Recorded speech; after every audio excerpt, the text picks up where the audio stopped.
একটি দূরে গ্রামে ছিল একটি বিশাল বটগাছ।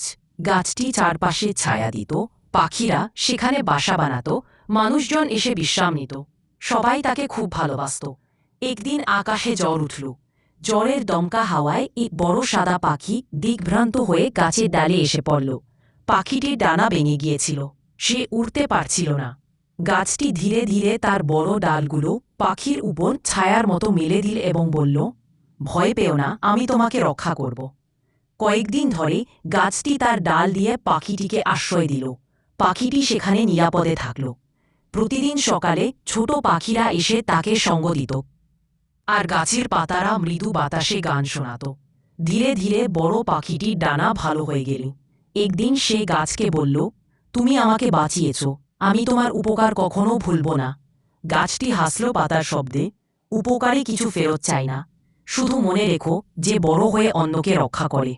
পাখিটি উচ্চ আকাশে উড়ে গেল, কিন্তু প্রতিদিনই সে ওই গাছের উপর চক্কর দিয়ে যেত, কারণ সেই গাছই তাকে শিখিয়েছিল সত্যিকারের বড় হওয়া মানে অন্যকে আশ্রয় দেওয়া।